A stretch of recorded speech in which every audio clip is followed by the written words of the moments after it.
Pagi ini kita ada lagi di alun-alun. Bam, bam, bam, bam, bam. Ini alun-alun Kota Lumajang, guys. Kita lagi ada di alun-alun. Mendung cuacanya, tapi kita mau olahraga dulu ya. Karena tema hari ini, apa yang bikin kamu powerful akhir-akhir ini? Jadi kita mencari dulu kekuatan itu.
Oke, kita di sini aja.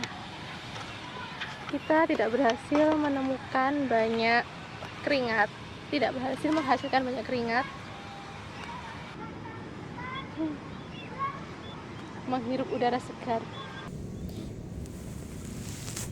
Pertanyaan hari keempat, apa yang bikin kamu powerful akhir-akhir ini?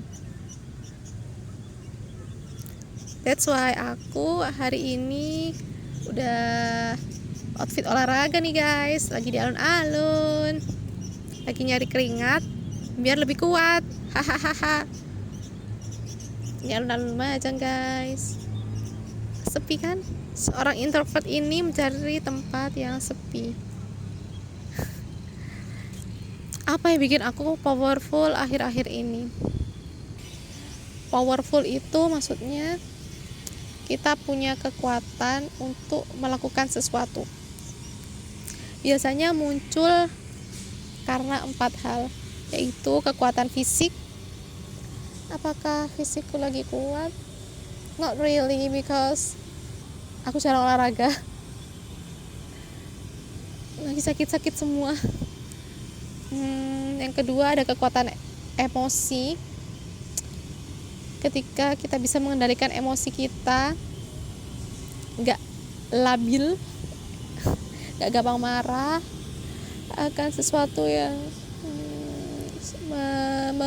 memantik emosi. Yang ketiga ada kekuatan mental.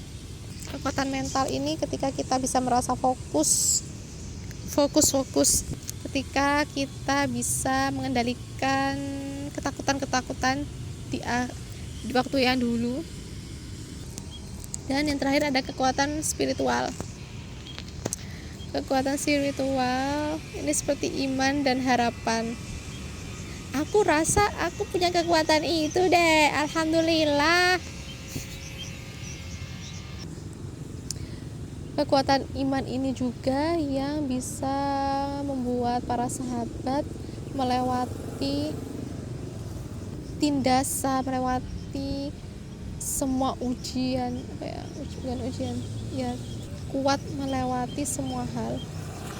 Astagfirullah, susah ya. Seperti hanya ketika di buku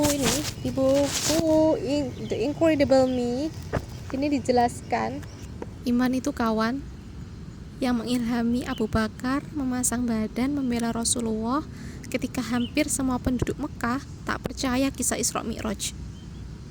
Iman itu kawan yang membuat Bilal mampu bertahan melewati siksa dera dan beratnya batu sembari mengucap Ahadun Ahad.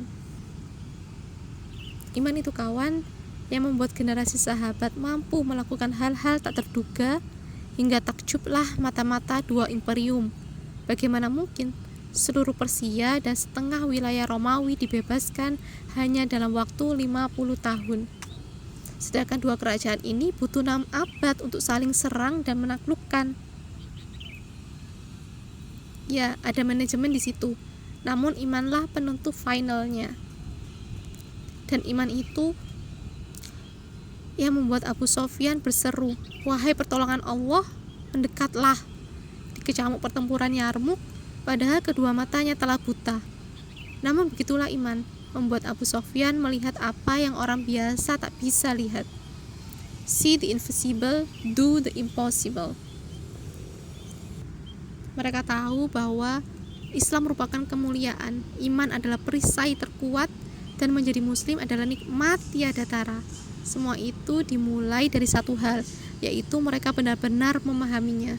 Maka mereka bangga memilikinya, sungguh-sungguh membelanya, dan bahagia menjalaninya.